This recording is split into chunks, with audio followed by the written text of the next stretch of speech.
All right, troops, welcome to the Action Elite. My name is Owen. So a bit of a smaller squad tonight, but we're still awesome. We got J-Man, John, and Charlie. How are you? I wouldn't say Hello. we're smaller. But No. Just We're huge. We just saved the best. There's Real Popcorn Geek. Thank you for retweeting everything, by the way, dude. That's very much appreciated. You're like the only person on Twitter who actually interacts with me anyway. Yeah, big shout out. Every time I post something, he's like, boop. I'm like, hey, thank you. Yeah, hail to the king there. awesome. What's Real that? Is that DC? I'm trying to Yeah, look at it's a DC picture there. collage. It's a CW. The CW one, Yeah. Yeah. The Nice. Arrowverse. So I'll forgive you. Don't start J-Man off. Don't So, start. but before we start talking Mark for Death, we do have a little bit of announcement because it's somebody's birthday tomorrow. So Charlie finally turns 18. Yay! So happy birthday, Finally. Charlie. Thank you, guys. Thank all you. the best for many happy returns and a happy and healthy new year. That's what we're hoping for. At least to get. I'd be happy if we just thaw out. That's all Yeah, I if we really could warm care up just a about little right bit now. would be great. Yeah, because my God, it's cold. And John, you're like, getting like polar bears and shit down there now. We shut down. Yeah, we don't know. Yeah. Florida doesn't open up until tomorrow. Everybody, there you go. Maybe right now. Florida's Tentative. closed. My kids have gone to school for 5 hours since Christmas break. Oh wow. Oh wow! How bad it's been in the mountains. So yeah, I'm ready for them to go to fuck to school. Okay, Give me peace. Yeah.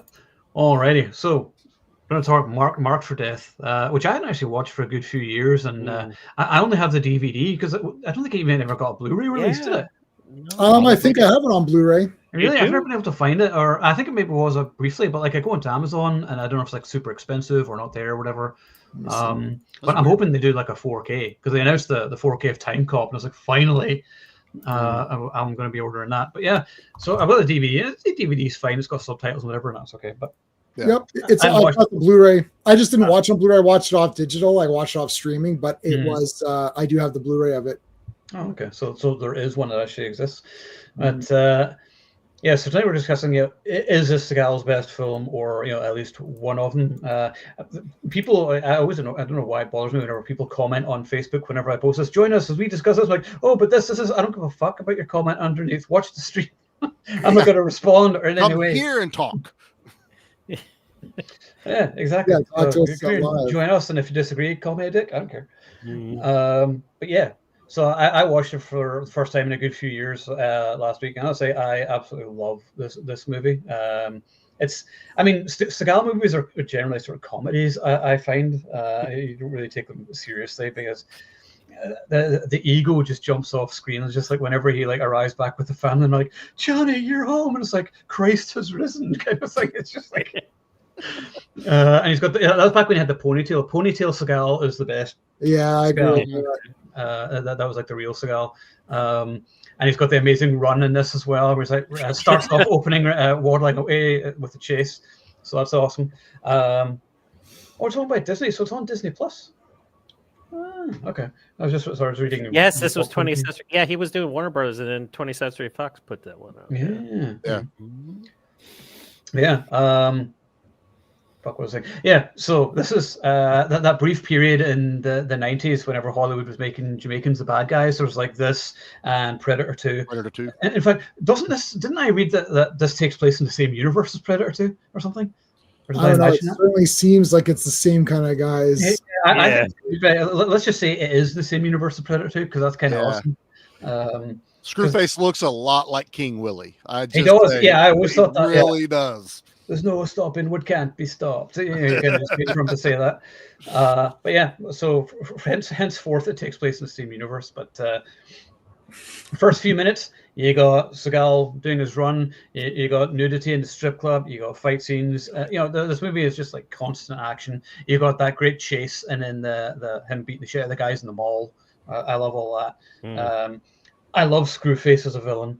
I think he's brilliant. There's some great one-liners, like I hope they weren't triplets, things like that. So, I do really, really enjoy this one. Is it my favorite Seagal movie? I think it's still Out for Justice. Probably still my number one. Maybe. So yeah, but I'm not sure. I'll think about it. I'll meditate on it throughout the stream and see if anyone convinces me if anything else is better. So That's all I'll say about the movie for now. I'm sure I'll come up with some other bollocks. But Jay, what do you think of Mark for it? Well, okay, so Seagal movies, it's like there's like a mathematical formula. It's just as difficult as finding all of the decimals of pi. Like, you know, after about 5 or 6 decimals, like you can't figure out pi after that. There's like a specific formula, and this movie is either the perfect blend of the formula, or very close to it. This movie is actually like pretty awful. Nothing makes any sense, and it's the dumbest. It might be the dumbest like competent movie of all time. Like, it's like he has 2 heads and he has 4 eyes. Why don't you just tell him there's 2 of them? Like I don't understand why you're being cryptic for. He's asking for information. It's like his coach becomes a murderous vigilante like immediately. Like, it's like, are you worried that you're like shooting people? Like, and he literally quits the police. And then he's there, and then the cop's like, "Oh, Hatch, it's like, why did you come back and help us out? You need to come back and help us out." And he's like, "No, man, I'm just here to relax." And then literally the next scene, the guy's like, "Well, Hatch, I heard you retired. You better stay retired." I'm like, you just wanted him to come back 5 minutes ago. Like 5 minutes ago. It's true. So okay. So in the midst of all this, it's kind of a masterpiece because no scene makes any sense from one to the other. They just fumble around doing things, and then things happen, and then there's other scenes, and then that's it. But there's massive action. Like Screwface and his guys are great. It's like, I love that. It's like his his sister is like just gonna do like some voodoo stuff on her, and you're like, all right. And then he comes in, it's like, okay, well, yeah, I'm here. It's like, what is happening? I don't know. It's kind of awesome. Like, Out for Justice is, I don't know if it's better. I guess I don't know if it's better. We'd have to really think about it. We'll see how the stream goes. But this movie is kind of awesome. This is the only Blu-ray of Seagal's that I own. I would like to have Out for Justice. It's definitely the top ones, like Out for Justice and the Under Siege movies are probably the best ones for me. Yeah, I like that. It's just kind of so dumb, and you're like, whatever. They just want to have a movie with Seagal walking around and, you know, running around like he's been pushed down a hill, and he's like, whoa, I can't stop. I can't stop running. Someone pushed him down a hill, and he's like, oh. And then they recorded it, and then that's his running. I love how I love the beginning too. He's running around, and was that Danny Trejo in the beginning there? Yep. That was kind of fun. Oh, my camera's being weird. I'm gonna have to. I'll fix it up. He's going into the Phantom Zone. All right, let me go out and come back in. So there you go. Let someone else go. I'll come back in. Okay. Forgive me. Okay, there we go. What was I going to say? Yeah, I also just, well, I see, and you always remember something from the opening scene. So whenever his partner is there, isn't his partner called Nico or something, or Gio, or Chico. I can't remember. Chico. Yeah, Chico. Yeah. And like, Danny Trejo or something is going to get away, and he's like, "Chico, what are you doing?" And he starts slapping. What's wrong with I'm you? so disappointed in you. And he's like, yeah, why is he kicking the crap out of his friend? It's like, he only got away for a couple minutes. It's not like he got away for an hour. Like, just he's smacking him like a bitch. What's wrong with you? Did you guys notice something though about this opening? Today is the first time I realized it with this opening fight scene. Most of it was reused and redone again in Machete with Steven Seagal and Danny Trejo. That the girl, whenever he opens up the door and the girl's standing there, buck ass naked, tits out, exact same shot as whenever they find the hostage girl. He cuts the dude's hand off just like he does in Machete. Shoots a guy and comes out with a shotgun in the hallway, exactly like Machete. There are so many scenes that were just homaged in Machete later on. And I was like, it's literally in my face watching it today going, dude, I'm literally watching all the scenes in Machete, that opening when he was still the Federale or whatever you call him. I have to watch. I have to go back and watch that. Yeah, I've only seen Machete once. Once? I have that and have Machete Kills, but I just haven't, watched it. Oh my god, I love watching the Machete movies, man. Yeah, I enjoy it too. We'll actually talk about them. Maybe we do like a versus for them both at some point in like a matter of weeks, because I'm definitely due a rewatch. But oh yeah. Yeah, well, Charlie, you might as well, because J-Man was definitely okay. Phantom Yeah, film, so when he jumps back in. As far as favorite, like Seagal, if I don't count the Under Siege movies, this is my favorite 3-title, Steven Seagal movie. Marked for Death has always been one that is just more fun, more violent. It made no sense, like J-Man's talking about, but I didn't give a shit because it's a Seagal movie. It's a Seagal movie. And then this happens, and then this happens. It is also the one where everyone has the most flagrant disregard for innocent life I have ever seen in a movie. That mall shootout, right? There are literally innocent people behind where Hatcher and Keith David are shooting. Like, they're shooting towards the innocent people. And I guess this was like considered one of the most violent movies when it came out, and it got cut real bad by the MPAA. That part where he like spins that dude around in the mall, and then he just kind of like leaves him laying there. I guess he actually kills him in a brutal way, but they cut it, so now he's counted as a death. But he just like bends his arm and then leaves him, and he's not dead anymore. But this was just been fun, man. I always find myself watching Marked for Death, and I like the other ones like Out for Justice and things like that.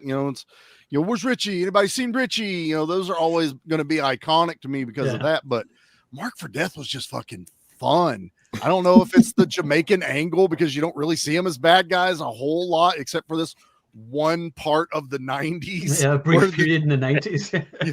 And we were just talking about Rambo, last week, where we're like, ugh. Now we're talking about Jamaicans. It's like, ugh, I don't know. This is kind of stereotyping some people.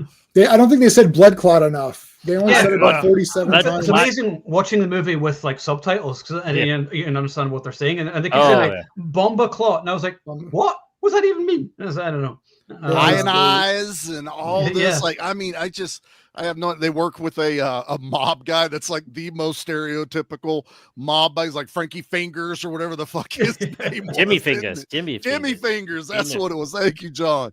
But I mean, it's just comical. And he's like, one guy thought he was God, the other guy thought he could fly. They were both wrong. I'm like, this is fucking Seagal just nailing the one-liners after one-liners. He did bring back one-liners. They really do. I don't know one-liners anymore. It's like, I keep watching action movies these days, and like someone gets killed or whatever, and then nobody says anything cool. You're like, they just move on. His death means nothing now. Like, I don't associate a cool line with his death, so therefore his death is meaningless. It's like, I mean, even for movies that we've even said have got back to the formula, Beekeeper doesn't have a whole lot of good one-liners in it. There's good scenes, but not like, we all expected, like Owen said, B puns. And then, that's the level of, action movies we want to see. But this one brings it, man. On all levels, this one probably is my favorite Seagal movie of the 90s, at least, if I eliminate Under Siege. Under Siege is like an ensemble movie to me. There's so many people in it, so many great actors, great story. I can't put that on a Seagal movie. A Seagal movie just needs to be him running around. And this is the one it just needs his ass kicked in. He's only on screen and Under Siege for like 45 minutes. It's super short. But he gets his ass kicked in this movie, which I love that he finally got his ass kicked. Screwface is slamming him through that bar. He's throwing him, that was like it was light beating. It's like compared to other movies where no one touches him. It's like, it was nice to see him actually get into a fight and have to take it. And it was because it wasn't Warner Brothers. I guess I read that he couldn't push. Who was it that owned it, John? Again, this one. What's that? 20th Century Fox did this. Yeah, he couldn't push 20th Century Fox around with his demands. So they're like, nope, you're going to take some punches. I think that's why he only did the one with that. Like, he was doing Warner Brothers, and then this one was, I think 20th Century Fox tried to come in and be like, ooh, we want to come in on this. Tried to swoop him. Then they're like, nope, no, we don't. Okay, go ahead. Like, Warner Brothers, take him. Go ahead. Yeah. But that's me. It's a good movie. We'll talk more as it goes. Okay, Jay, do you and else you wanted to say before. There's it's the best versus it's my favorite. That's always a thing. Like the Under Siege movies are clearly like just better, like crafted movies and thrillers, and like you're invested more into what's going on. It's hard to like. It's like you're pissed off at the Jamaicans, but like you eventually get pissed off. Like the problem is that they're not villains until Steven Seagal is marked for death. So it's like they're there and you're like, oh, they're just drug dealers. Like, okay, well, there's lots of drug dealers, like whatever. And then it's when they grab the sister and they're gonna do this voodoo spell on her and like rip her apart and stuff. You're like, okay, you know what? Screw these guys, they're bad guys. But that's like halfway through the movie, and there's already many of them beat up and stuff, and you're just like, I'm not invested in him destroying these guys until that part. So it takes a while for you to get emotionally pissed off at the villains. So that's one of the negatives. But Seagal walking around is awesome. I love that he's retiring, and then it's what's his name? It's Peter Jason, I think, right? And he's like, no, I need you, and I need you, and all that. It's like. The dad from the early Transformer movies. Do you need him though? Because like, I mean, many busts went bad. Like the thing we just saw went bad. He's not that. I feel like he's failing. And then he's like, we really need you. Right? Like, he was. Yeah, he's failing and everything. And it's like, well, you messed this up. The guy got shot. Well, his partner was dumb too. I don't know. It's weird. It's a great movie for schlock value because like the villains are so outlandish, and like the voodoo posse, they don't know there's two of them really. It's like Fight Club or something, and then it's like they brought his head to the game. I mean, this is outrageous. Never in the history ever would have happened. He's bringing they carried that head around, so they cut off his head, and then they kept it around for a bit, and then it's like drove around. It's like, okay, here they drive it. Weren't they in Jamaica? Didn't they have they to brought go it through customs? Chicago? Yeah, they brought it through customs. Yeah, like I don't understand. They brought it back. It would have been way better. And I thought this the first few times I watched it. Had it been Screwface in Chicago and Screwface in Jamaica, and it just happened to be that they were twin brothers, but no one ever actually knew that. So it felt like he was everywhere. But there's literally a scene where they're in the same fucking building because that whenever he's having a meeting with the Cuban guy and his brother walks by and you're like, well, that blows that whole theory out of the water. It's so weird. It was supposed to be like, ooh, mystical. Like he had powers. Like they were trying to make you think like, oh, he really did. It's have just like powers. voodoo, like witch doctor or something, whatever. Yeah. I'd say it probably would have played better if it had been like Screwface is in two different places. Like he's the king in Jamaica and he's the king in Chicago and played up on it that direction, because now it's like, did they both fly down to Jamaica to run away and then he killed one, brought the other one back, but the other one was in the plane behind him with a sword chasing him the whole time? Like where's the disconnect? What Screwface goes where? I don't think they even cared. They're like, what? Oh, they didn't. I'm putting way more thought into this. It's not Kevin. I think it's Peter Jason is the I think. Kevin Dunn's his real name. Kevin Dunn is the no Peter. Yeah. Kevin Dunn is not. So I don't know who the father is. No, you're not talking about Kevin. Kevin Dunn is like in the Transformers movies. No, you're talking about his boss. His boss. That was Peter Jason. His boss. Yeah. You said partner or the not partner. The other guy. Sorry, his boss or whatever. But yeah, that's cool. And I love how I mean they say blood clot 100 times, which is great. I love the blood clot. He goes back and like Seagal goes back to his old room when he was a kid and he has all these guns there. It's like the room is the same. He's got like his high school football jersey. And then he has like this rack of guns there. It's like that was that. Did you have guns in high school? I don't know. Maybe it was. I don't know. Hey, God bless America. Yeah, God bless. He gets the guns ready. It's outrageous. If you go into that mall and start destroying everything, like you would be auto arrested. Like I don't. Yeah, where's the cops? They were there forever. Hell, that's an action movie trope. Though the cops are never around whenever, like they always show up. It's the same with horror movies as well. It's like, oh, the killer's dead. Oh, here come the cops now after everything has happened. Yeah. After the cops are useless in the movies. because of great. Yeah, but the cops are aware of him now. The problem is, like, in the first scene, he says, "Please join us," and then he says, "Don't join us, stay retired." So, do you want him to join or do you not want? Well, he wanted him to join him, but he didn't want him to go rogue. He didn't want him to go off and do his own thing. He wanted him to join them and do things the right way. But Seagal went crazy when his knees got shot and went rogue, and then he was like, "Wait a second, you can't do this. You got to do it the way I want you to do." Yeah, so like that's just there to have scenes, to have this conversation. There's no through line through that movie. It's just like nonsense.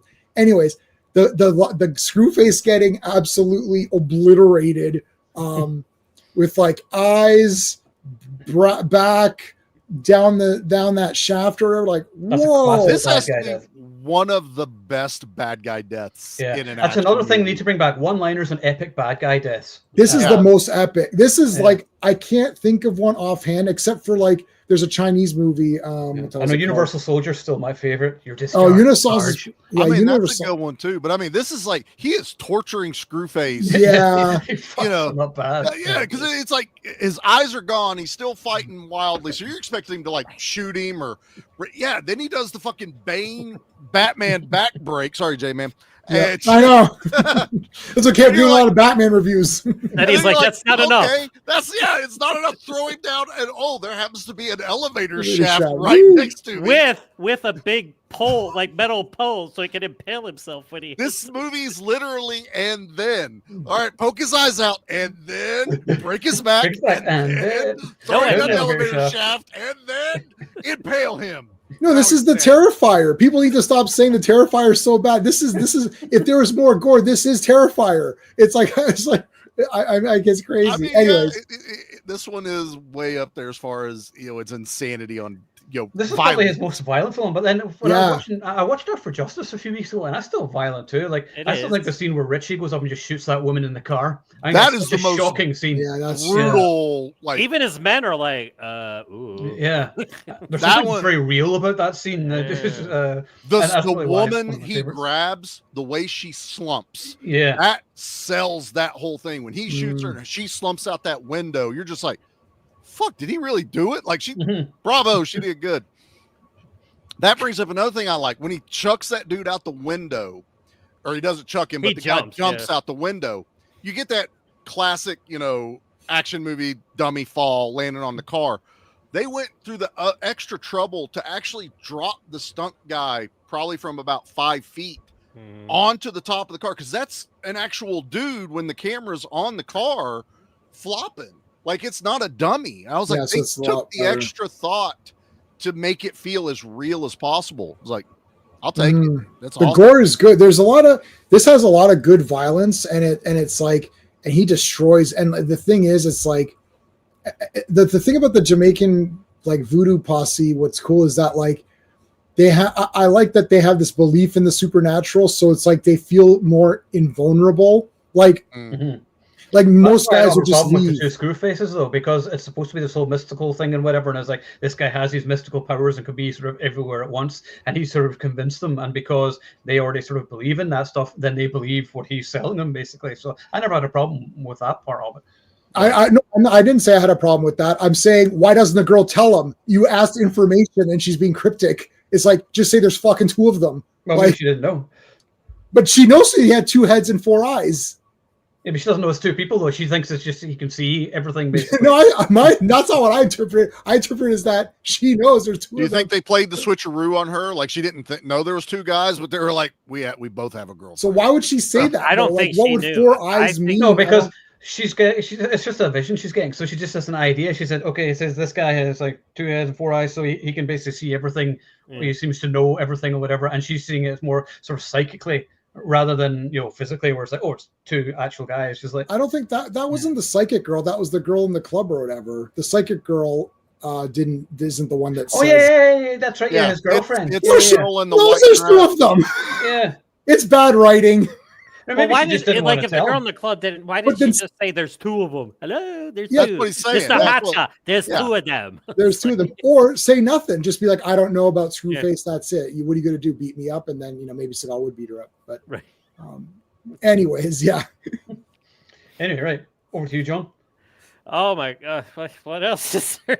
Like, okay, so like it. I mean, we're all kind of like, is this our most favorite Seagal film. It's in my top 3. I'll tell you that right now. I mean, I remember just watch it, and this is prime. Even though, like Charlie was saying, he is throwing him into the mirrors and stuff at the end, but there's never any doubt that Seagal is not in control of the situation. And it was kind of funny, 100%. like how he took one brother out like super quick. It was like, because like you're kind of like at first, like if you first saw the movie, you're like, man, that kind of sucked for an end fight scene, But then it's like, now I know what's going on.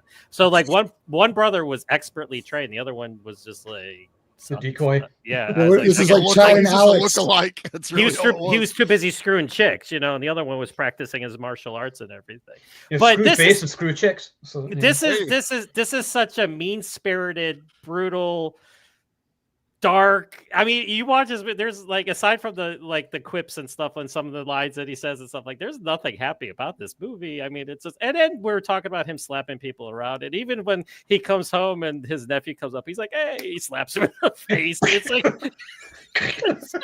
I think it's just he's like just trying to do like the over the top Italian thing. Like that's what you do. Like when you're Italian, you're like, hey, you like smack people around and stuff like that. Yeah.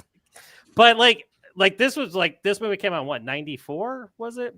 I forget. 91, actually. I think Yeah, it this was. is early. Okay. Yeah, Yeah, early. that's the year I got my black belt. So I was like big time in the martial arts, and we would all go see the movies and stuff. Like my assistant instructors and me, we would just because like the fight scene in this movie, like this is just like Seagal is just like 90. in the middle, and he's just, what was that? 1990. Or... Oh, so it was 90. Okay, Yeah. got it. Yeah, and he just makes them look. Wow. This movie was why the term "throw him like a rag doll" was created. He just literally takes these little Jamaican guys, and they're coming at him, and he's throwing them around. And it's actually kind of cool if you think about it, because a lot of people have problems with one-on multiple attacker fight scenes where it's like, oh, they're waiting. These guys are coming at him at the same time, and because of his Aikido training, the choreography is he's like throwing, and that's what we used to train into. Like you take one, because we had 2-man attack techniques when I was doing Kempo, and like you would take one guy and into another guy. So that's why they're really expertly choreographed fight scenes. I mean, he's literally using one as a shield, throwing them he's making them fall into each other, hit each other and stuff like that. So that is awesome in terms of like, one on multiple attackers. And just for the sheer lack of public safety, I mean, you just have to like just suspend disbelief. It's because J-Man said like they're shooting into the ball and they're like, that's in every action movie. That's in like Yeah. Total Recall. Watch Total Recall, and the amount of fucking civilians that get fucked up in that movie is hilarious. Yeah. I'm like, yes, big like time. those poor people in the escalator and whatever. But it was never Quaid doing it. Unlike No. this one it was Steven fucking Seagal shooting towards the crowd. He doesn't care. I don't know her. That's Go right. ahead, kill her. Killer. But like, there's just so many action set pieces in this movie. Like, it's like usually like when they go down to Jamaica, and it's like the commando raid. Like they're all like tacked up and everything. Yeah, that would be assault in the compound. that That's would be awesome. the finale of the movie, But no, they go back, and then there's this extra fight scene and everything. And I love the compound scene. Like they're all attacked, M60, and he's got the mini shotgun thing, which he never used. I got kind of pissed off that he was like he was just walking around in the dark. I'm like, shoot some people. Who cares if they can't see? Just shoot them anyway. They're bad. Yeah, exactly. But this is prime, like in terms of like a lot of people like Above the Law and not Mark for Bet, but Hard to Kill, his first two. But I always thought they were action light at the end of the movie, like in terms of the finale, So I always kind of had Well, like, I don't know. See, Hard to Kill is maybe my favorite. I love. but Hard to there's a Kill. lot of action throughout the movie. But I always thought the finale was just. I mean, I love the movie. Don't get me wrong. I got it. I never Yeah. miss. Yeah. But Must this be is really just, small. This is just full on action extravaganza. Steven Seagal being Steven Seagal, slapping people around, even the people he likes, and it's just a hard R-rated violent good time with, like I said, this is like one of the best examples of one-on-many fight sequences, making it look realistic, like, because that's what you do. Like if you have people coming at you, you grab one guy and and that's, you throw him into another guy, you make, so that's what I loved about it. That was probably the biggest thing I loved about Mark for Death. I think it worked really well. I think it worked really well too, John, because the way they were portraying the Jamaicans as fighting is more of wild animals almost. Yes. And so he's able to like turn their momentum on themselves. Exactly. And it worked really well with the Aikido and everything they're doing for the choreography of this. But yeah, I think this probably is one of the better fights because it's more than just Seagal grabbing an arm, break. Seagal grabbing And he an does arm, get break. beaten. Like he does get beaten down, and they take He him prisoner does. for like 3 seconds, and then he breaks out and kills everybody. But Yeah. he does actually take a bit of a beating, even if there's no blood or anything, because he's Seagal and doesn't bleed. But I also love how like he just totally decimated like these 3 Jamaicans, right? Then the 2 like this is in the mall, and then the 1 4-foot guy. I love the 1 4-foot Jamaican guy. Like he's trying to act so he's like the littlest of them all. But then they're all like, yeah, they're like he's got his little knife, and they're like, what do you think you're gonna do? You just like okay, go for it. Look like a little kid fighting a grown man. Also, he's an equal opportunity ass kicker, right? Yeah. But no, it's just 100%. like you just saw him like totally decimate your friends. But you know what? If you think you can do any better, God love you, go for it. It's like Yeah, they're crazy. That's why this. Yeah. I think, John, what you're saying is what you're saying is that those first. I'm looking at Seagal's list here. The first 2 movies are like crime thrillers that have a little bit of they're crime thrillers. There you go. They're a little bit of fighting in there to show who Steven Seagal is. This is one where it's like, okay, the plot is out the window. Any like sense of realism's out the window. We're going to show off Aikido, and we're going to show off Steven Seagal's moves and make this like more like streamlined just action. The other 2 movies, I don't want to say they're real movies, but like they're more like attempting to be actual movies. Like, okay, you know, it's an action. They're better structured in terms. Oh, for sure. Mark for Death, like you said, it's just a total like fantastic, glorious shit show. I mean, it's shit show, right? Well, his first one, there was like a message into it. Yeah. And it's kind of funny that this one. Guy. Yeah, this one almost kind of mirrors that same message he's trying to give in his first movie about the CIA not doing enough, about the drugs coming in. Yes. So he quits in this one because we're not doing enough because of all the drugs that are coming in. We're not making a difference. Fuck it, I quit. That's the beginning of Marked for Death now. That's kind of a good way if you look at it. This is just Steven Seagal saying, fuck it, as far as a character driven thing is like, fuck it, let's take the war to them. That's basically what Marked for Death is we're going to take it straight and shove it down their throat. And if you look at the 2, so Above and Hard, and then you look at the next 2, it's Marked for Death and Out for Justice.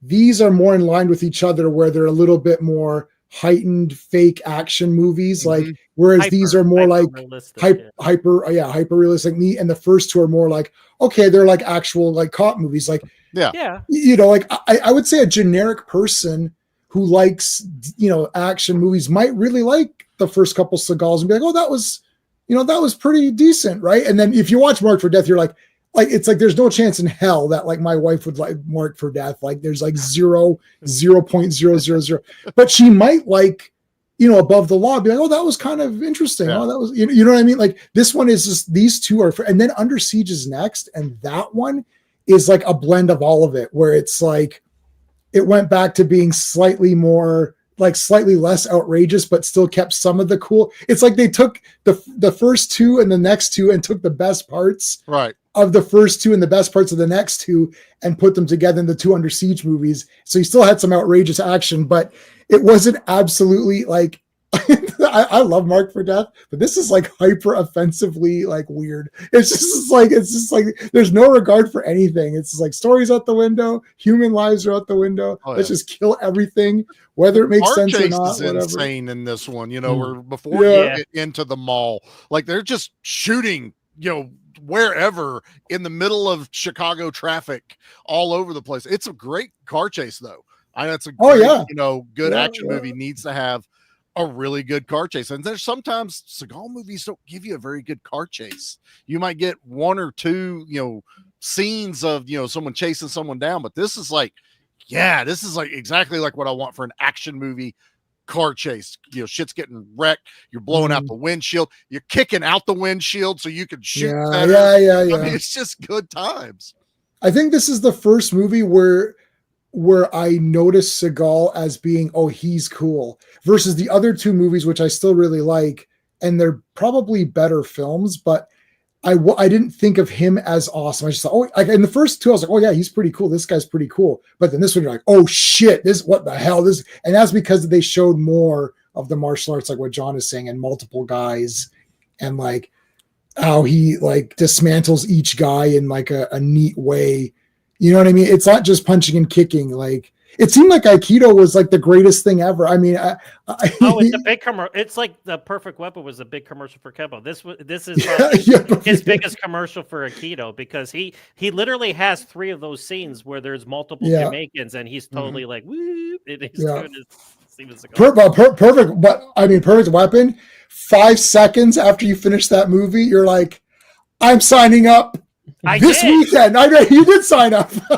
no, the rest was history. I did. First 30 seconds of the movie, I'm signing up. You're signing up. I know. Power. You know, I got I need it. Yeah. Oh man, no. Perfect Weapon is friggin' awesome. There's not 1 second of that movie that isn't the best. No. It's my Bible. It's my action. Like if everybody asks like me what my favorite action movie is, I'm like the Perfect Weapon, because it's my Bible. I mean, those 2 sticks were as deadly as a machine gun. Stream of sticks. Yep. It was. The good thing is about Kempo is you could use the sticks because it's actually, it's Filipino, but you can use the sticks because the movement of Kempo is like that. So you can incorporate. Basically, you're just using the sticks. Yeah. It's just an extension of your arms or whatever. Yeah. And it just hurts a lot more. So it's like, yay. There's something about the 80s and 90s too about the drugs. Owen just popped that up there about kids literally doing crack right in the middle of school. During the school in the daytime. And that one girl's like, I'll try it. Yeah. He's like, really? You're going to try crack? That's where we're That's cool. Nobody's going to notice that at all. No. That's what I'm saying. Oh, dear, this movie is great. Why the hell not, right? I mean, it's like you almost like expected these movies. This how bad Mark Ferdinand jumped it up. What's going on, brother? But it's like most other movies would be like, hey, you want to try a little bit of cocaine? Hey, you want to try a little bit of... No, we went straight to fucking crack. Right in here. Come on, try it out. There's no gateway drug here. It's just fucking crack. I don't think kids who are willing to get into these drugs are going to be hanging out at this football match. Like it feels like that crowd is not going to be there. But like they had everybody.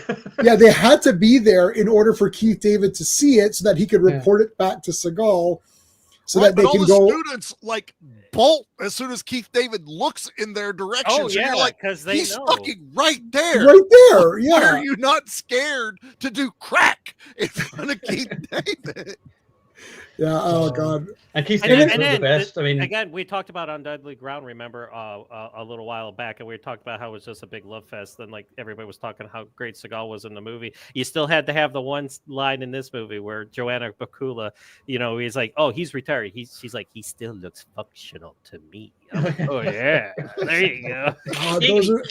They're so bad. The problem with the Seagal movies is that they get progressively more awful because he refuses to omit. His ego was getting bigger with each movie. Like he's 60. He's like 60 something years old in some of these movies now, and it's like he's the best assassin we've ever had. I'm like, really? He's the best in the entire movie. Yeah. I've got a broken back and I've been more mobile than he is. It's like what is going on with this guy? But no, this is where I think this movie is where you notice that Seagal and his style of martial arts and his style of movie is going to be different. And I think that's why the next few are like, Out for Justice, Under Siege, like those are all like really good. And Under Siege 2 is awesome. All of those, it really progressed. It wasn't a small progression because the first 2 movies are very similar. And this one's all of a sudden like, whoa, what the shit? That's why I was a bit shocked that this was the 3rd movie. Like this felt like it was like right into his, okay, now we're into the career of Seagal being like completely just super overblown and like, like can't this be should have been touched. after Under Siege. Yeah, like I feel like goes. But no, he switches gears and goes into like On Deadly Ground and Fire Down Below and gets into his environmentalist stage. Those are brutal. I enjoy those though. They're still some fun. There's some fun parts. Scene of Billy Bob Thornton. He plays a henchman in one of them on Deadly Ground. Yeah, he's the one. He's like the stock in or out. Because this one, I feel kind of manly. Have you guys seen that 17-minute rant at the end of On Deadly Ground? Like the real version. And I believe that was cut down. Yeah, the full. No. clip. The full one, version. yeah. Yeah. It's embarrassing. I can't even look at the screen while it's happening. It's so awful. I remember in the cinema, I was like, oh. Yeah. Oh, and like, should we leave now? Should we go? Yeah. So in the real movie, it was like 4 minutes or something, but it's actually like 15 minutes that they cut it down to that. You can see the full thing. It's absolutely atrocious. It's like a PSA what you see in school or something. Like, well, what have we learned from this? It's surely a hell of a lot of fun to talk about Mark for Death. That's for sure. Just talking about Seagal movies is always. I could talk about. We should talk about his like later ones. Like those will be I've watched them. Fun to talk about. And just absolutely fucking destroy them. I think that would be good. But here's the thing about the later ones. He surrounded himself with people of better talent, like Byron Mann, Victor Webster, Bren Foster. Like, he was putting people around him that were like great with martial arts because. But he wasn't letting them do anything though. When you actually watch them. They did. Bren Foster needs to be an A-list action star, and that guy's got it. He's fucking awesome. I fucking love that. School assembly. We're all sitting in the totally. auditorium. It's a school assembly, absolutely. Okay, class, we're going to learn about the environment. Yes, yeah. What's the environment? Steven Seagal, in order known to save for his environment, movies marked for death. Yeah, he's so going to to show save us the how environment, to we save have the to blow world. up an oil rig and then kill hundreds of people. Correct. Yeah, that's the only way to do it. Where'd all that oil? Owen, you need to stop joking about this. Lives are on the line here. Okay, Right. This is the environment is important. The only way to save it. Tell that little girl that's always making speeches. What's her name? Greta or something? Oh, Greta How Thunberg. dare you? Yeah. Yeah, how dare you? Yeah, tell her. Come back with your friends from eyebrows. I trust in Steve. I don't trust in her, but I trust in Steven Seagal. When he did it in On Deadly Ground, bitch slap the environment healthy again. So anyone says anything bad, you'll just chase after them, and then it'll be fine. He bitch He looks like a velociraptor, like a velociraptor. He's like, like with the arms. God, that's one. how I don't. I've heard of people defending him running in movies, like, oh no, that's how like real runners and people that really know what they're doing run. No, the fuck they don't. I've seen plenty of people run. You watch the Olympics? Runs like a goddamn penguin running down the road. Just it's God, dude, it's so bad. I just stop. I never. Well, here's the thing. I never noticed it though. No, I was gonna say I never noticed it till someone pointed it out, and then you're like, "Oh my god, you've ruined everything." Can't unsee it. But when they're watching it in the editing room, don't they look at it and be like, I don't think they're thinking about it. Yeah, probably not. I was as soon as I saw him start running. Hey! Yes. What's going on? Once again, surrounded by legends. You turn the volume up a little bit. Your volume's a wee bit low. Hold on. Let me fix it up. Hold on. And you were saying praise, so we definitely want to hear it. Can you hear me? A little bit louder. Microphone check. Oh, there we go. That's better. Okay. I am surrounded by legends once again. Hello, everyone. Oh man, how are you? What is Good up? to see you. I haven't chatted to you for a while. Yeah, I know. But yeah, I said, hey, send me the link. I'm gonna pop in, talk some Seagal. You can never go wrong talking Seagal. Oh hell yeah! Right. He's his own party. He's his own party, man. That's it. Yeah. So where do you put Mark for Death? What's up, brother? I'm in the background, brother. That's it. Yeah. Where do you Can you hear me pretty good? Yeah, no, we can hear you fine. Yeah. We got you. I was going to say, where do you put Marked for Death in the Seagal lexicon of movies? It's one I've always liked it. I've always been a fan of it. Even if when you see him, the obvious dummy he's doing a back break on at the end, it's he fine. Really didn't break his back. Oh. It's fun.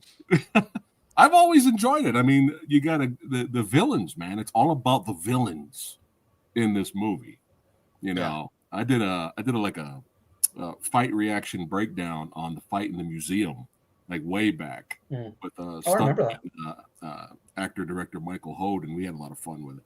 But yeah, I'm a huge fan of early Seagal, first 5. But you could cheat and throw in Under Siege 2 if you want.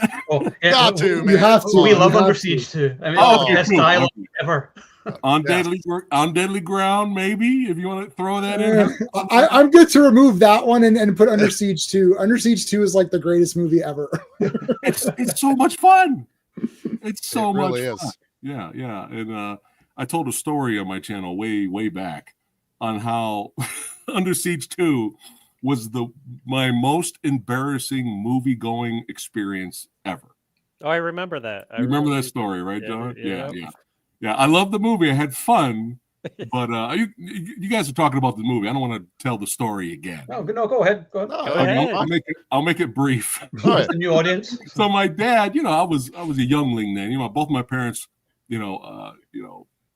bless them. They're up in heaven right now. But both of my parents were they're ministers. So Samurai Guy, I didn't have the luxury of all you guys. You guys probably, I'm sure, could watch R-rated movies whenever you wanted. But when I was growing up, I had to go sneak shit. I had to sneak shit to watch it. I know that feeling. Otherwise, but my dad was like, screw it. It's guy movie night. Yeah. Screw this, brother. He's like, son, let's go to an action movie. What's playing? I was like, hey, Seagal's playing, Under Siege 2's out. He's like, okay, let's tell mom we're gone. So we told my mom, it's a true story. We told my mom we were going to a movie. We didn't tell her what theater. We didn't tell her what time. We didn't tell her what movie, anything. We didn't tell her what we were doing. We were just like, I'm going to take son to the movies. That was it. We went to go see Under Siege 2. We sat down, and of course, it was during a semi-sex sequence when your mom walks in. It's like, oh, that's great. When they're about to get, the couple earlier in the movie, before they got separated, was about to get a little, it got a little spicy there. And we're sitting there. Now imagine, just put yourself in my position. You're sitting there in the theater. You're looking up at the screen. You're having a good time. You got dad over here. And all of a sudden, out loud, to my left, you hear in the back, how dare you take our son to an Oh my God, that is awesome. Oh, she looked at the movie listings and she was like, yep, that's the one. And how did she know though? Like, how did she? That's, dude, no idea. The moms know. One of the greatest. The Lord told her, sir. The Lord went, they are here. Fuck how the pyramids got built. Fuck that. No one cares about that. The biggest mysteries of all time. How did Samurai's mom know? I think, and here's the crazy thing. She didn't even pay to get in. She was try and stop her. They saw my mom coming. They're like, "Oh shit!" They just let her go. She did she went to the theater and did the Inigo Montoya. She just held up her hands like, point me to the direction I must go, and then she spun around and boom, that's it. That's the theater. Yeah, and we had several theaters in the area. We could have been at any theater, at any movie, at any time. Oh, that's funny. And just imagine, just put yourself, young you in the seat watching it, having a good time, eating some popcorn, and all of a sudden your mom is shouting. Another dimension, which I felt because I just sunk down in my seat in horror. I was just like, no, this is not happening. This is not happening. I couldn't even bring myself to look. I was just like, I don't know who this is. That's a moment. Dad's not even going to save me. No, my dad was quiet, man. We're both dead. Oh my God. And here's the goofy thing. My mom came and sat behind us, watched the movie with us for like 5 minutes, realized it was just a dumb, fun action movie, and then she got up and left and went home. Oh my God. So yeah, it was silent driving home. Oh my God. the dread of what you're going to hear. Purely by tension. Did you like How was the dinner movie? that night? How was dinner that night? I enjoyed the movie. It was very good. Yeah. Dad stopped, got some flowers, some chocolate, some wine. You're going to get mom in a good mood. You car. Movie going experience ever. Well, you gave everyone else a good story because now everyone in that theater went home and be like, holy shit, you know what happened during the movie? Some guy's crazy mom came in and started yelling at him.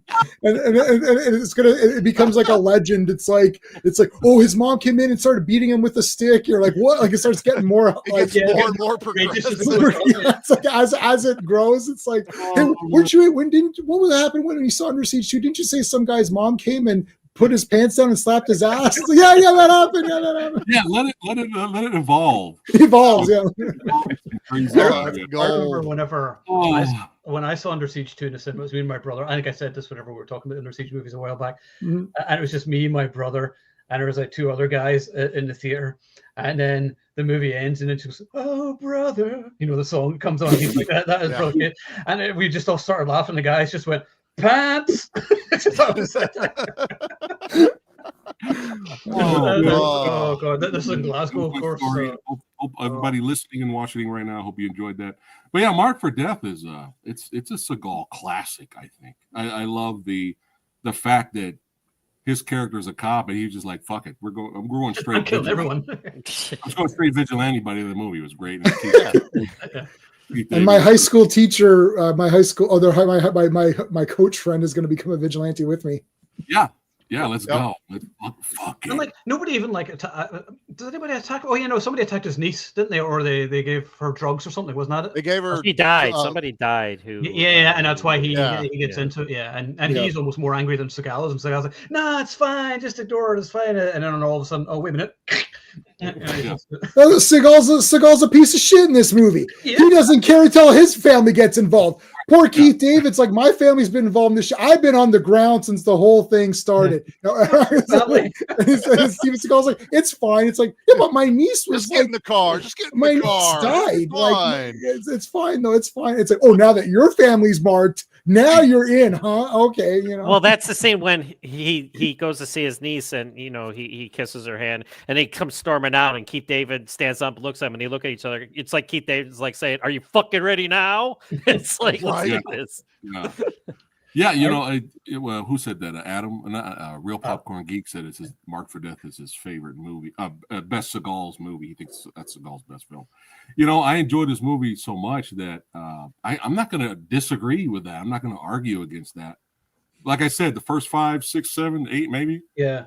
I'm a fan, but my personal favorite might shock you guys.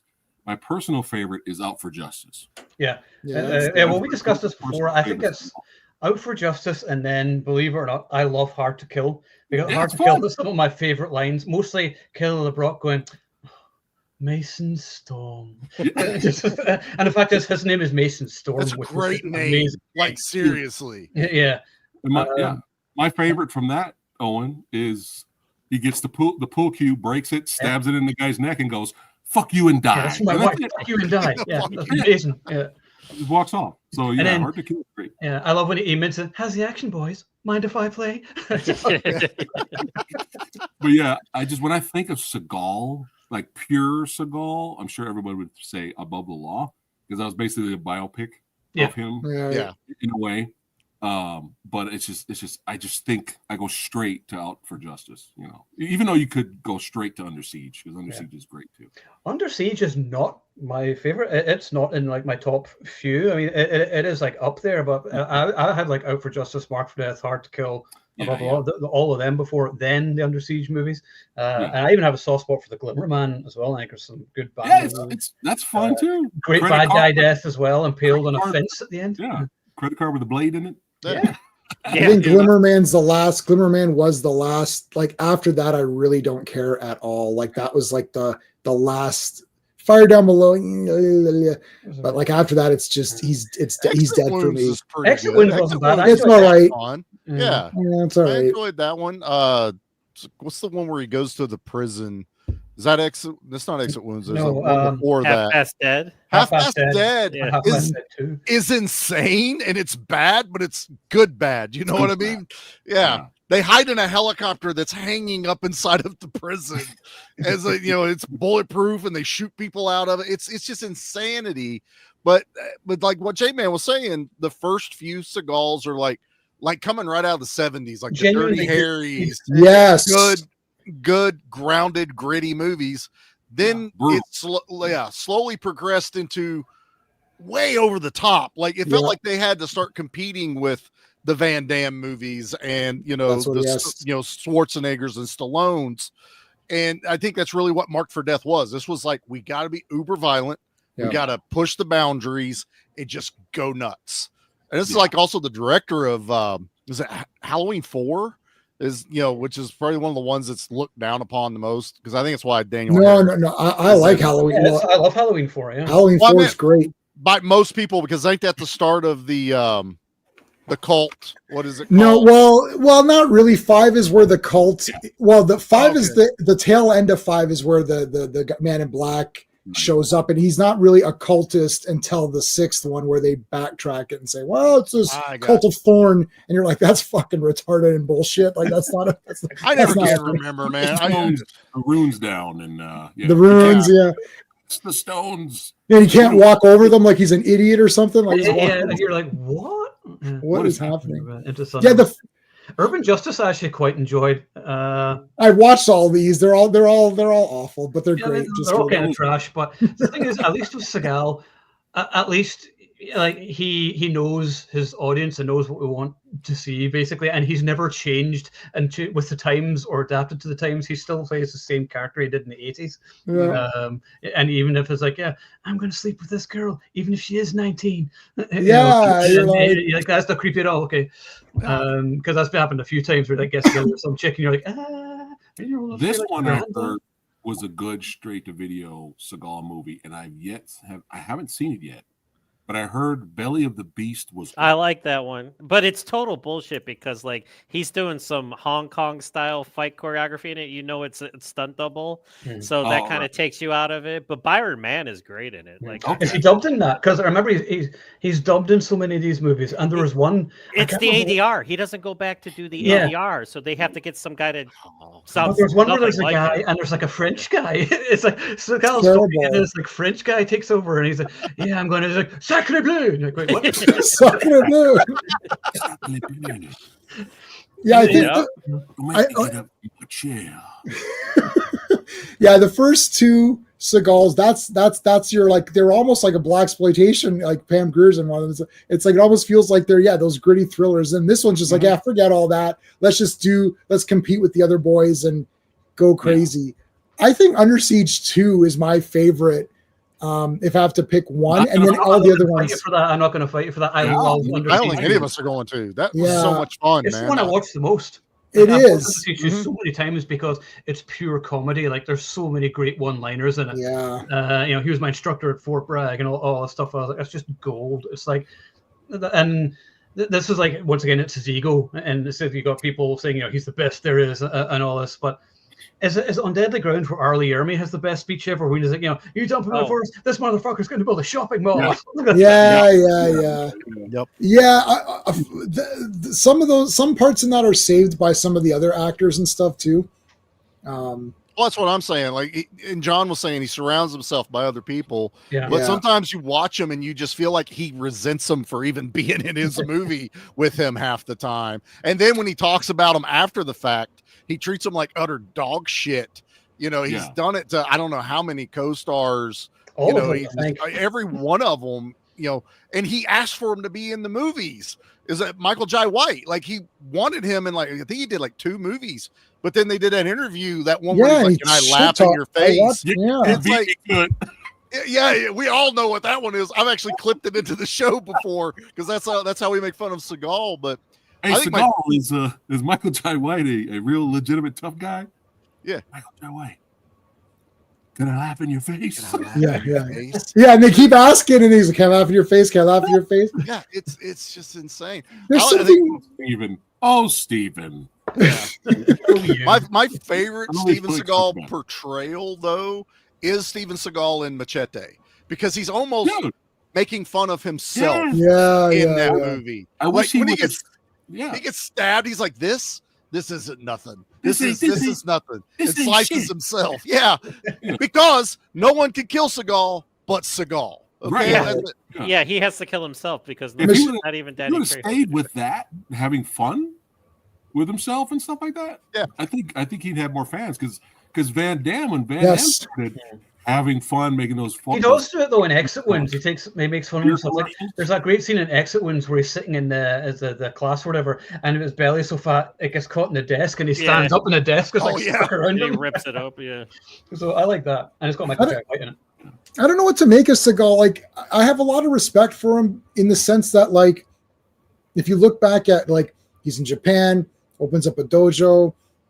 He was there for like 15, 20, I don't know, like 15, 20 years doing like the guy, and he was sword fight training guys and stuff for movies and things. And it almost feels like he didn't really want to get into this career. He got into this career, did some good movies that people liked. I went back in preparation for tonight and watched Ebert and Siskel and Ebert's reviews, and they really liked those first couple, and they and even Siskel liked Out for Justice even, and so like he was getting decent reviews, and they were saying this guy feels a little bit different. He's kind of cool, and then as you fast forward and keep going more and more, maybe because of his ego or whatever, you start to hear like, this guy's kind of a, an asshole, but then I don't know. And then I watched the Jesse Enkamp, that whole entire thing. I watched a few times where he goes to, that was, I don't know when it was, a year or two ago or whenever it was. And he went to visit him and he's talking to him. I was like, oh, he seems pretty cool here. I don't know what to make of this guy. Like, it's like, like I love Schwarzenegger. I love him in all of his, I watched all this. I watched the strongman stuff. He's like, I read his book. I love Schwarzenegger. I've never not liked him. Steven Seagal, it's like one day I'm thinking, this guy's a total asshole. And then the next day you're like, yeah, but you know what? He did all this stuff. And like, did you do that? Did you go to Japan and run a dojo? Like, you didn't do that, right? So I don't know what to make of him. Like he can't get out of his own way sometimes. Yeah. I don't want to throw out like, he's bipolar or some shit, but he acts like he is a little bit. Like he'll have a good day and he's calm and, jovial with people. And he understands that I'll just be in on the joke with everyone. But then some article will come out saying how bad Steven Seagal movies are. And then he's on a tirade for like the next month or two about everyone in Hollywood sucks. Yeah. See, I met him, as a few years ago, and that's where I got the autographed. The lights right on it. It's a 2-1. All my love, Steven Seagal. So wow, you got all my love. Oh, that's messed up. So there we are. So we kissed a couple of times. So no big deal. So you're biased. You're biased. But no, I mean, he was fine. I mean, he didn't say much. He sort of sat there kind of quietly. But I remember telling him that. I said, look, I was actually supposed to interview you. Like, it was like a couple of years ago, and I was at the office. And I was waiting, and I couldn't get the Wi-Fi to work at the office, and the phone rang. And I couldn't get through, and I couldn't answer. And I was like, so just want to say I'm sorry. It wasn't my fault. So technical issues. He's like, oh, good, man. He just smiled, and I was signed away. And hilarious enough, the next day, the 2 IT guys who were meant to fix the Wi-Fi got fired. And then later they showed up with broken arms, and it's just like, that was weird. This Saturday Night Live thing, and I this comes up all the time. Adam just brought this up in the chat. Yeah. This comes up all the time, and I don't watch Saturday Night Live. In fact, that's the only episode I've ever watched to see how bad he was. I didn't think he was that bad. I think the Saturday Night Live crew didn't like the fact that he didn't want to make fun of him. The behind-the-scenes stuff of that is that's classic than the actual show itself. Right. The best stories of Steven Seagal. Yeah, he didn't want to make fun of himself. It was such a shit show in that one. He should have done it because it would have really humanized him, and people would have really been a lot more. They're like, okay, that's pretty cool. Because if you make fun of yourself, automatically that makes you a little bit, cooler in people's eyes. Yeah.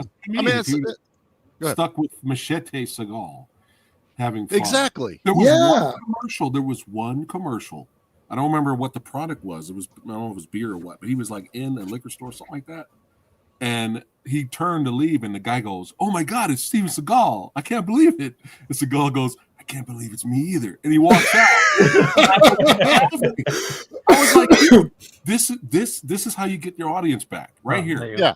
That's the version we want to see, is whenever they can do. Okay. This dude is a real action elite. He knows everything about action. He is on it, man. I like this guy. We'll have to have you on at some point. That's it. Yeah. Arnold Bruce does that. Yeah, I mean, you got to be able to laugh at yourself. I mean, fuck, I don't take myself seriously at all. Like, there's times whenever I want to write serious articles on the website or whatever, and then I can't. I was like, no, I have to put some stupid humor in it because just what I do. I mean, because most of the movies I watch are trash, and I love trash movies. It's just who I am. Yeah. That's the whole point. But his ego just got way ahead of him. You gotta have fun. Poke at yourself once in a while. I do it all the time on my channel. Shout out to film what's called Fanatical Dragon. He's awesome, and I had him on the show for the first time, and I was like, dude, it was so cool. You got Mark Dacascos on your show. You interviewed Mark Dacascos on your channel. It's awesome. He's like, yeah, man, it's my first interview. I'm starting out strong. I was like, well, now you're going downhill. You're on my show now. I'm sorry. It's over. what I tell most of our You're on my guests. show. You're going down. You could stop laughing. You gotta have fun. Exactly. To this day, I've never been able to interview Mark Dacascos. He responded to one of my tweets once and said, "Thanks for the great review, Owen. I hope to meet you someday." And I was like, "Yeah, well, if you want to do an interview at some point." And you know, I think it's because there was a movie he directed. Was it called The Driver or something? And I said it sucked. I'm sorry, it sucked. Like, I'm not going to lie and pretend it's good when it sucks. I remember saying it was good because Brahim was in it, and I was like, well, if Brahim is in a movie, it's immediately better because he's awesome. But he was underused, I think. But yeah. Oh, there you go, J-Man. Adam's just subbed. Oh, Thank you, Adam. I appreciate that. There we go. I've got everyone's links up in there. Excellent. So there you go. Dacascos has liked my IG. Yeah, see, he hasn't. I think he doesn't like me anymore. And the same with Daniel Bernhardt. He doesn't like me anymore. So I'm gonna when I go see. I got the tickets to Deathstalker. I'm going to the premiere of Deathstalker. So when I go there, I'll slap him in his face. I'll be, listen, you better be nice to my friend Owen. And unless, of course, he says hi to me, in which case I'll say you're the best. And I love your movies. I love all your movies. Problem. Mr. Bernhardt, would you, if you could, come on our show one day? You're better than Van Damme in those Bloodsport sequels. Oh, I was so disappointed when I got Bloodsport 2 from the rental store. And I looked at the cover, I thought, this does not look like Van Damme. Okay, that's weird. I thought that's kind of weird. That's Stalker, yes. And then we watched it, we're like, that was not Van Damme, was it? I was like, no, I don't think that was Van Damme. What the shit is this? I only watched it for the first time, like all the Bloodsport sequels, like about just before I started the website. So we're talking like early 2000s. I never bothered watching them because the same with the Kickboxer sequels. I was like, why have you made sequels to Van Damme movies without Van Damme? Why would I be interested in watching these movies without him in it? The same with the Time Cop sequel. But then I actually watched the Time Cop sequel and had Jason Scott Lee in it. It's actually awesome. Oh yeah, It's right. I'm gonna watch that. I never watched I haven't that. seen the second one. I keep forgetting it even happened. Yeah, Mhm. I'm glad There was you a brought that Time up. Yeah, Cop that's series too. Yeah, the Time Cop series, Yeah. I watched that too. Yeah, it was only like 8 or 9 episodes, I think, or something. It was a video game too. Is it still Sam Raimi producing those? Not sure. Because he produced the first Time Cop. That was why, like, He did. some of Oh, and Yeah. Jason Scott Lee fought Thomas Ian Griffith in Time Cop 2, so that was pretty fucking awesome. oh no. oh shit, really? I'm Second one. Yeah. I'm in. okay. I'll get it from the library, and then I'll share it with everybody. He's got blonde hair. Like Thomas Ian Griffith is like fully blonde in that That's- movie though too. It's Oh like, my Worth God. watching just for that. Yeah. Absolutely. Something else you need to get in the library is Van Damme's new film, The Gardener, or The How is that? Jardinier. Because I can't seem to find it anywhere. It's only supposed to be on Amazon France. I've used my yeah, it's not on VPN, Amazon whatever, here. so It's just I don't know. France. Yeah. All right, so hold on. Okay, let me. I'll check my library. Hey, So I man, need to get Time Cop. library. You can't rent it on Prime. No, it's only Not on here in the the States, French one nope. for some reason. And I'm like, really? So Bizarre. I don't know. I mean, has anybody seen Van Damme's Twitter the other day? I'm going to bring this up. He was hacked, except he wasn't. I'll tell you later. But Was that the one? yeah, Where that wasn't him doing the splits Who's- in the commercial. It was Alain Moussi, apparently. Okay. And you know the truck commercial between the two trucks. And Yeah, apparently it wasn't him. So it said, and I was like, what? I saw Oh, that, but I was no. confused at what I was looking at. I'm like, Yeah. what am I reading right now? It was Yeah. recent. Yeah. Yeah. It was his Twitter feed or X feed or whatever they call it.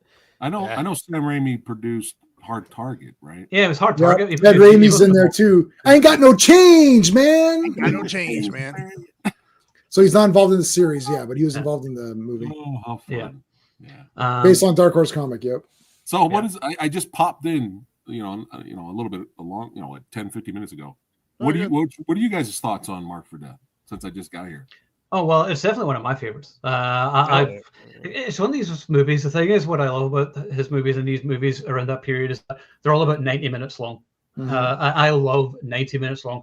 There's no scene where like, oh, I wish this would move on and give us an action scene. No, you get like 2 minutes talking, then Seagal bitch slapping everybody. Time to bring that back.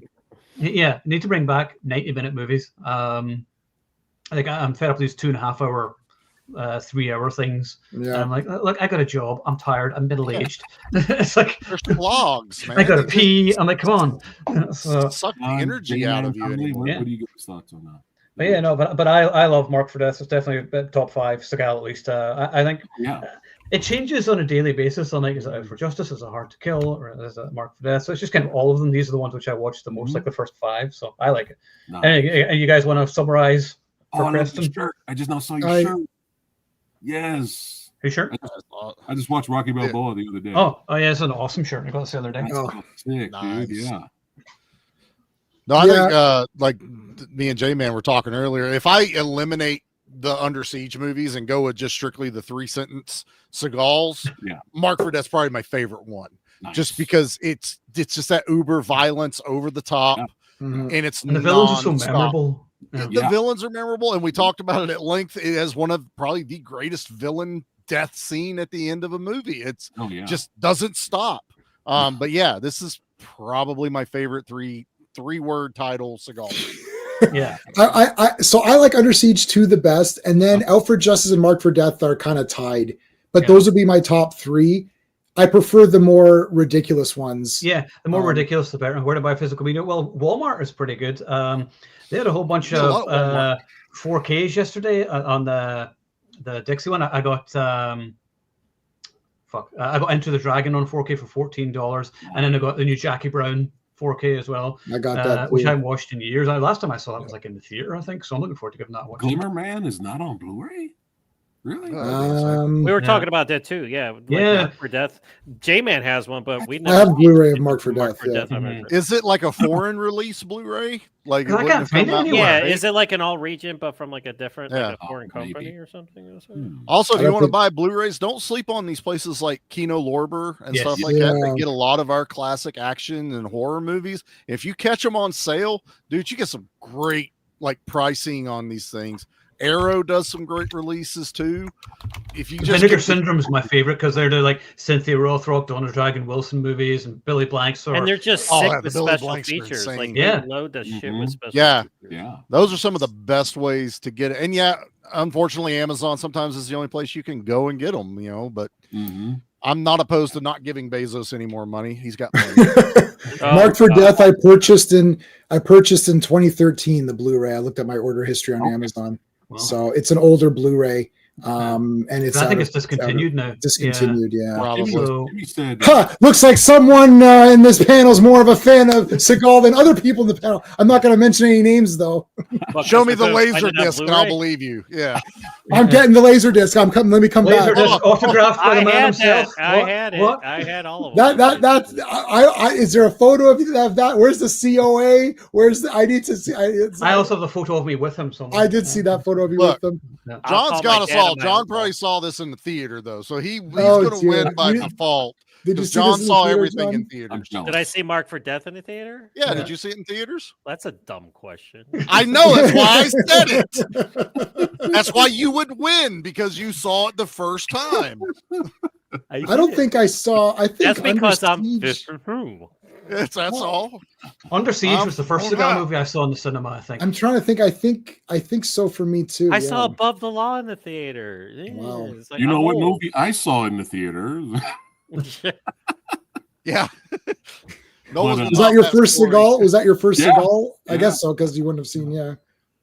I'm fascinated like you guys, because like you guys like have a different like intro to these guys, like where I'm old and I've been there like from the beginning when these guys were coming out in the theater. You guys have different like interpretations of how you were introduced to them, so that's kind of cool. Like how for me it's VHS is king. Yeah, exactly. And I get that. 5 for 5, man. 5 for 5 nights for $5. That's what I had. Yeah. TV versions is what. Yeah, that's it. Like watching. Yeah, exactly. Watching like Roadhouse on TV. Like Charlie, did you say you watched Roadhouse on that's TV? how I first watched Roadhouse. Was on TV, and then you I watched it uncut. Like, going, this is the greatest thing ever. It was like the first time I ever saw Beastmaster. I used to grow up watching it on PBS. Then I watched it uncut, going, "There's titties." What the hell? No one told me there was titties in this. The late great Tanya Roberts. Oh yes, washing the car. Thank you very much. You guys say something? I don't know what you guys. I blacked out. It's totally fine. What day is it? What year? So, yeah, Somewhere. VHS for me because it was my cousin Patrick. I've discussed this with you before, but I used to go over to Derry in Ireland all the time growing up because I was where like my grandmother and family and everything where my parents are from, and he introduced me to like the Van Damme movies, and it was like one week I was over there, and he had the VHS, and I'd never seen them before, never Bloodsport, Kickboxer, Death Warrant, and AWOL, as it's called in the UK, or Lionheart, as it's called here. So we watched all of them, and I was like, holy shit, this is awesome. And then Double Impact was just coming out. We rented that, and the first Van Damme movie I saw in the cinema was Universal Soldier. So good. So that was great. But Kickboxer, that was my favorite. That's probably one of my most memorable. Yeah, I recommend the 4K of that, the Steelbook, because it has the two different versions. It has the international cut with all those scenes which I knew were in the movie growing up, but they're not in the US version for some reason. It it's today. pretty. Well, it actually came 2 days ago before the store. Nice. Oh, dude, is the cover lenticular? Oh, it's a lenticular. Yeah. I didn't see that. Oh, dude, that's badass. That is really neat. I like that. I bought the other one that Walmart had. It's not the 4K, but the Blu-ray that came out last year. It has that red and blue cover. It looked amazing, and it was only like $20. See, my older sister Tracy babysat me that weekend. That's the only reason she's like, hey, let's go. She liked Van Damme, so that's the only reason I got to go see Kickboxer in the theater. She didn't tell mom and dad. That's awesome though. That's crazy. Mom didn't teleport in and go, what are you doing? She got on the plane and like flew in. Why are you taking my boy to go see now? I think there's a wanted poster of Preston at the theater. Don't let this kid in anymore. Then she comes, sits behind us, and it's Van Damme doing the dance sequence. Oh gosh! And he gets up and walks out. Yeah. So you mean this? Yeah. There you go, baby. I'm always ready with the I think I saw Nowhere to Run. That was the first one I had seen in the theater, and then I saw everything.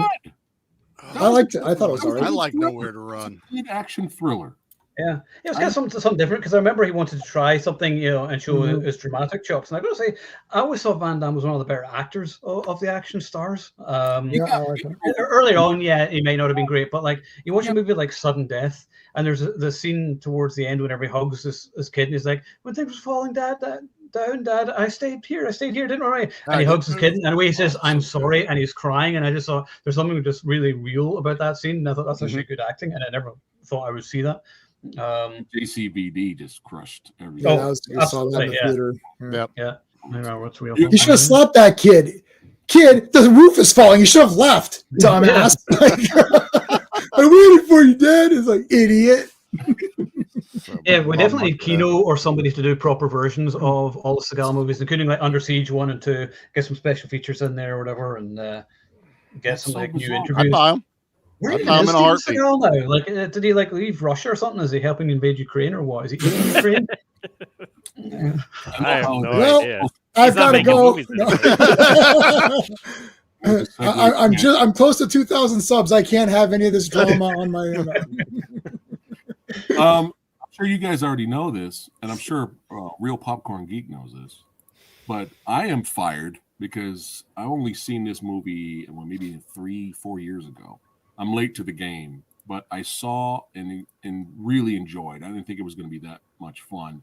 The Challenge with Scott Glenn. Oh, God, yes. Yes. Sword of the Samurai? I think it was called Sword of the Samurai. I couldn't believe there's a different version of that. That was. That's different than that cut.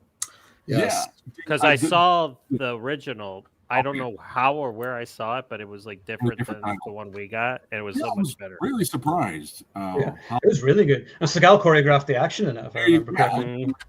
He did the choreography. Yeah. But Toshiro Mifune, there's a scene in that movie where you see the security guards watching the camera, and they're like looking this way, there's nothing. They're looking this way, there's nothing, and it almost jump scare like Toshiro Mifune uses a sword and cuts the camera, and my wife almost spit up her drink, and I was like stunned. My mouth was down like this because I was like, "Oh my god!" It was like the greatest thing I was not expecting to happen. But even the end fight with Scott Glenn with the sword fight. Yeah, well, we'll do a talk about that in a matter of weeks. Then, because I've got that on Blu-ray. I think it's Kino did a Bluray of that. Nice. Hey man, Talk Yeah, about- I'll borrow it from my library. It's fine. Yeah. Yeah, because like next week we're celebrating 40 years of Commando. Preston, I hope you can maybe join us for that. Just talking Commando. What day is it?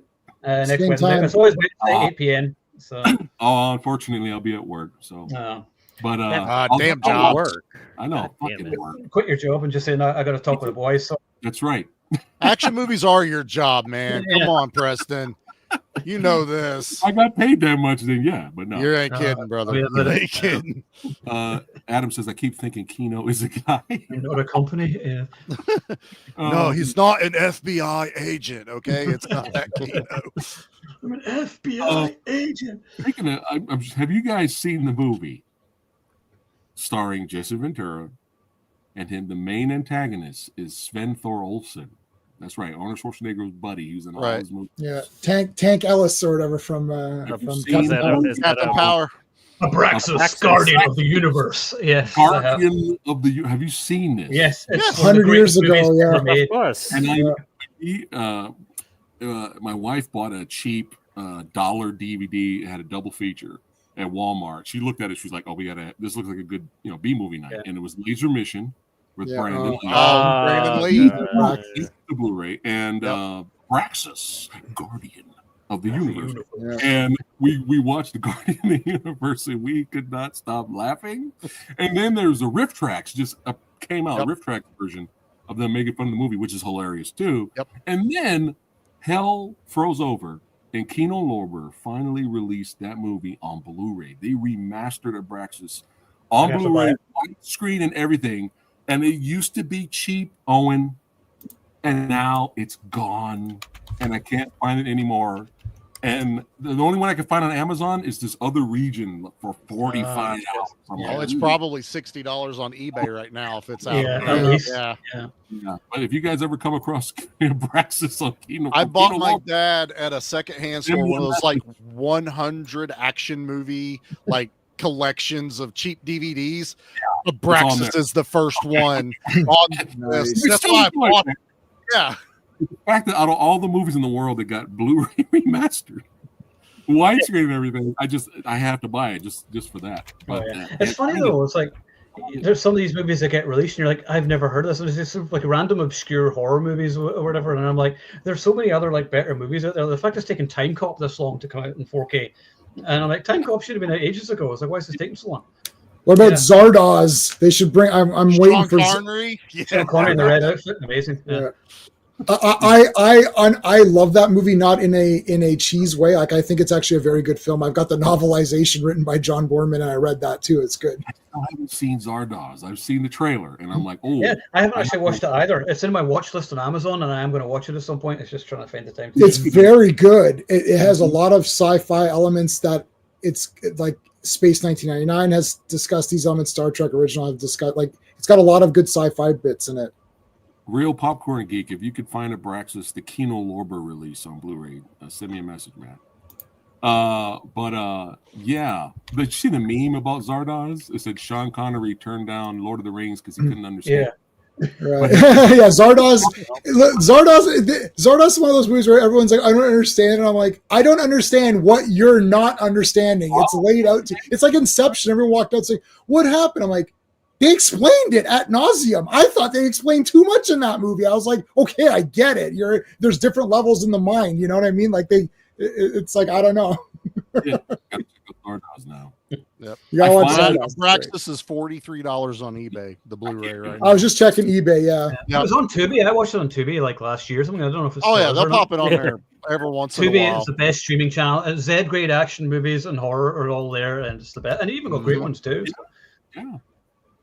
Finally, Face Off on 4K finally dropped to $17. So Ordered it. Oh, I got it a few months ago. I ordered like months ago, and I just got a notification that's been dispatched, and I totally forgot about it. I'm finally getting the Kino Blu-ray of Avenging Force. It was pre-order last year, and I almost grabbed that one, but I skipped it. But yeah, Face Off comes out. I got sudden death on that Amazon deal too, Preston. $15 too, I think. Yeah. Yeah, it was like Kino. That's the downside to Amazon. Some of these places will just throw them on that site and then put a weird sale that's Amazon only. But for $18 for a redone 4K of these movies, hell yeah. Mm-hmm. My son Death even had the slipcover too, so win-win. Nice. Sam Furstenberg, when I ran into him on at a convention. The first thing I came up to him, the first thing I said to him was like, Avenging Force was awesome, right? Yeah. And he was like, yeah, it's one of my favorite movies, might be my favorite. And I asked him, you gonna do any other movies? He was like, I'm too old. He's like, I'm too old. Yeah. Hey, Ridley Scott's in his 80s and he's still making movies. Right. Is it Avenging Force and Invasion USA, which is the same Matt Hunter? It's Matt Hunter. Matt Hunter, yeah. It was because Avenging Force was going to be a sequel to. Yeah, it was supposed to be Chuck Norris. And Chuck turned it down, and they just kept the name and made it a Dudikoff vehicle. Actually, we should do a Broken Arrow chat, and I've been wanting to watch that. Dude, I love that. Maybe one of my Hans Zimmer's score is amazing. I have that on Blu-ray. It doesn't have a. It's not a new Blu-ray, but it's a Blu-ray. Of Broken Arrow. Does anybody else remember? I think we may have discussed this before. I was the only person in the theater whenever we went to see Scream 2, and anytime Dewey came on screen and the music came on from Broken Arrow, I was like, yes, and everyone else was like. Dude, I was like, "Don't you get the end joke? Come on!" Don't you get the end joke? To this day, that song is part of Scream. Yep. And people are like, I'm like, no, it's a Broken Arrow first. Broken Arrow. We used it in Scream. We're like, what? Broken Arrow. Being a movie score junkie that I am, I've always loved movie scores. So whenever there's like a reference to a score, whatever, I always get it. I'm like, oh my god, somebody scored it. I'm like, what? It just makes me wish Howie Long had been a more of an action star than he was. It's, all you got was Broken Arrow and what was it, Firestorm? That he did. Yeah. He was in 3,000 Miles to Graceland. He was hanging upside down firing machine guns in that one. That was I love that movie. Everyone hated it. I remember coming out. Yeah, that was Howie Long. I didn't realize that.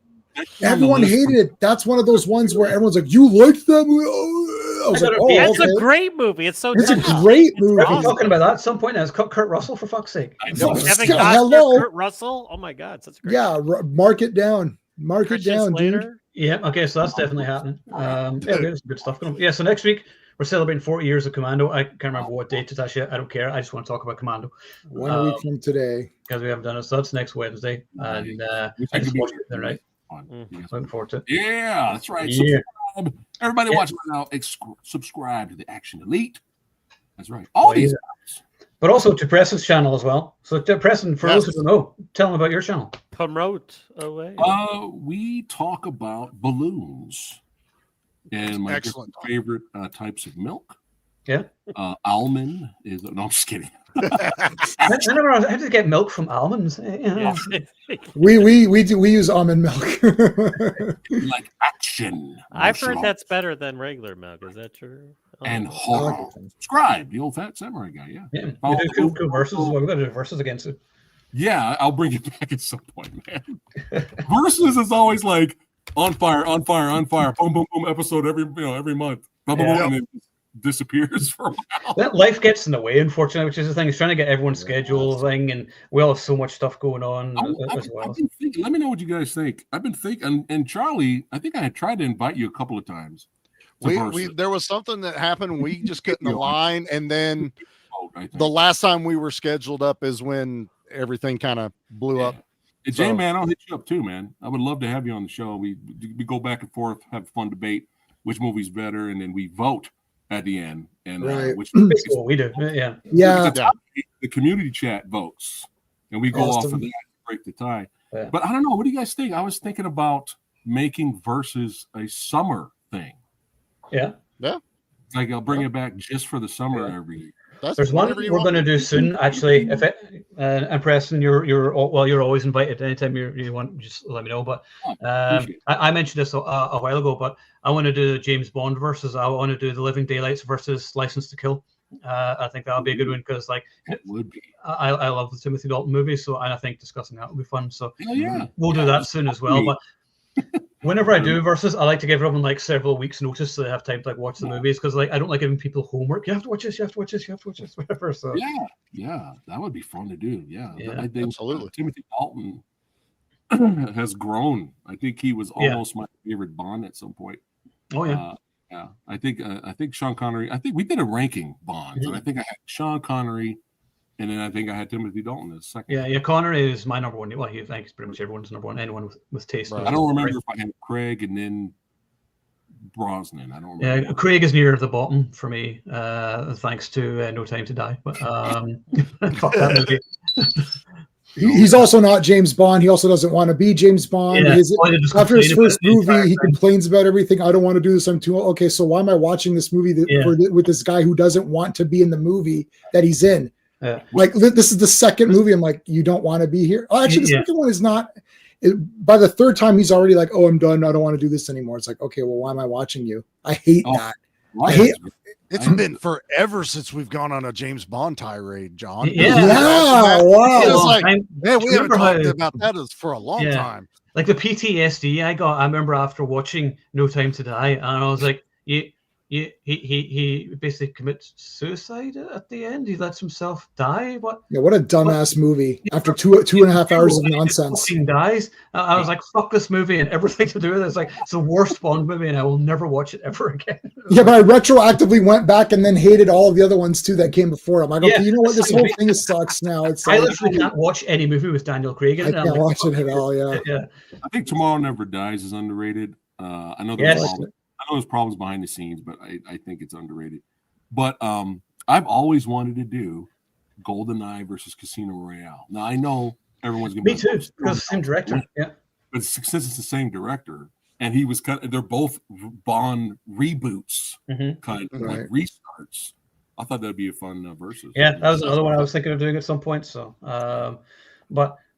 You kind of know I'm never going to say anything good about Daniel Craig. So. Yeah, there's no way. Oiled by Owen now. He's already to be fair, like Casino Royale is still one of my favorite moments. I do like Casino Royale, but I haven't watched it since. I haven't watched any of his movies since. It's too long. I read the first 11. You read the entire book while watching the movie. Yeah, and the first part's really good. They changed it from Baccarat to Texas Hold'em or whatever they're playing. But anyways, that whatever. But the game matters because you're left more to chance, right? So the whole point is that James Bond is willing to throw caution to the wind and just go for it based on just pure energy. Like, let's see if I can win. Versus poker, you have more agency, you have more strategy, right? Anyways, whatever. That's a whole different thing. But then. The next hour is like, what is happening? I read this book. I'm like, no, just hurry up. She dies. She sucks. Get it out of here. The first hour in the theater, I was thinking, wow, this is a fantastic movie. Wow, we're back, baby. James Bond is back. And I'm like, yeah, this movie's fucking garbage. Like, what happened? Why is it so long? I don't know. That was my rant on that. Was just the beginning of whenever everything had to be over 2 hours long then. Yeah. It was so good. The first hour was riveting. You're like, oh my God, this is like so good. And it was like pretty much the book. Those are both good movies. That'll be a good that'll be the next versus. We'll do that in a couple of weeks then. Ninjas and the Living Daylights. You guys like Assassins and Desperado are 30. Yeah, we're going to talk about them. Wow, those are both good too. Yeah.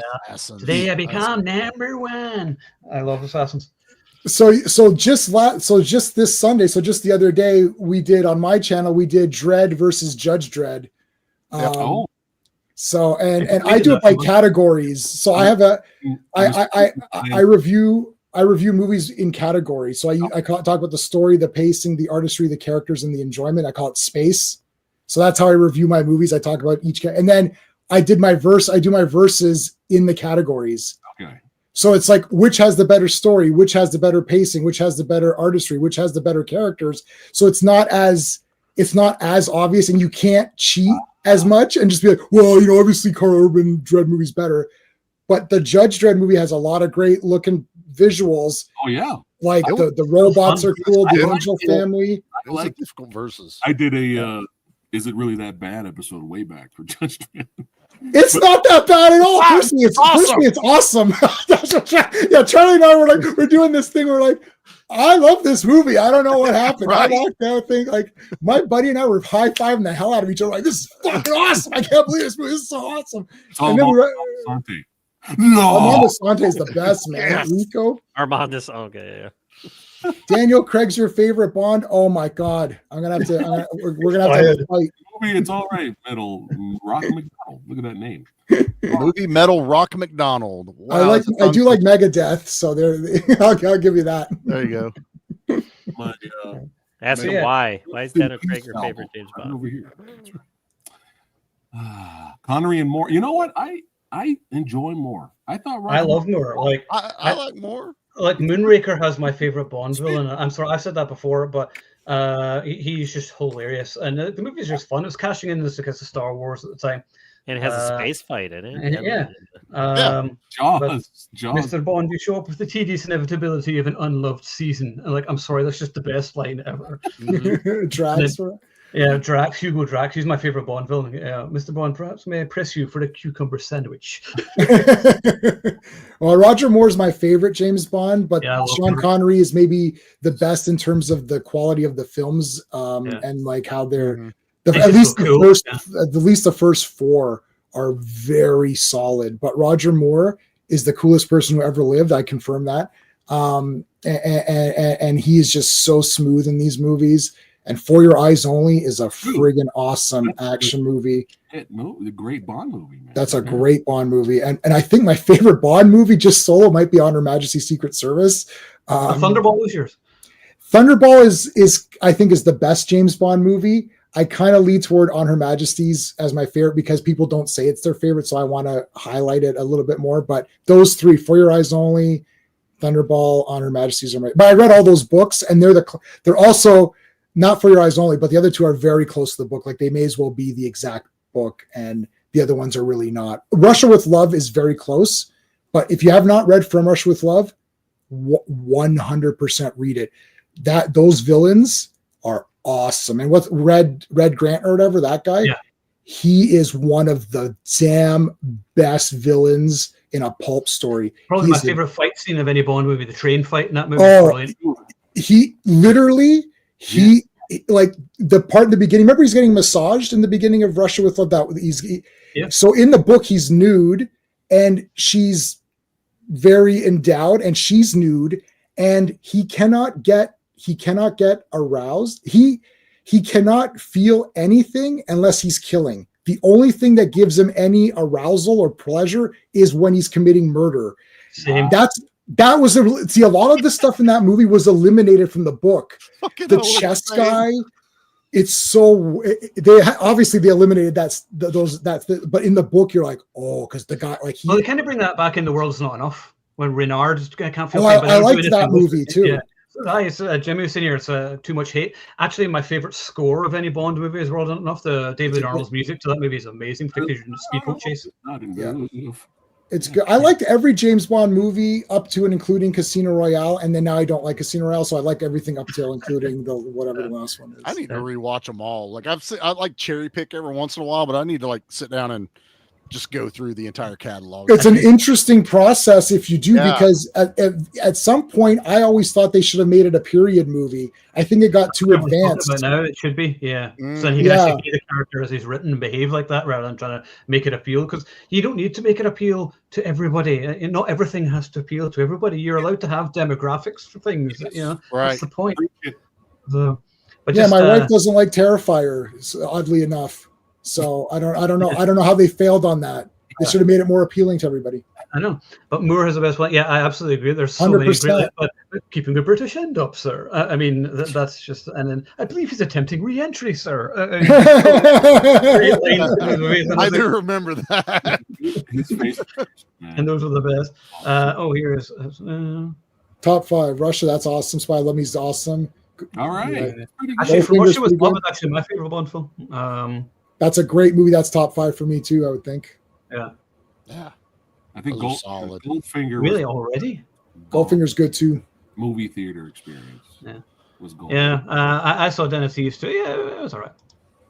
I know it was more of a thriller than an action movie. People are like, it's got amazing action. I was like, there's like 10 or 15 minutes of action in the 2.5 hours. Oh, why is it 2.5 hours, man? And it feels it. For a sequel, huh?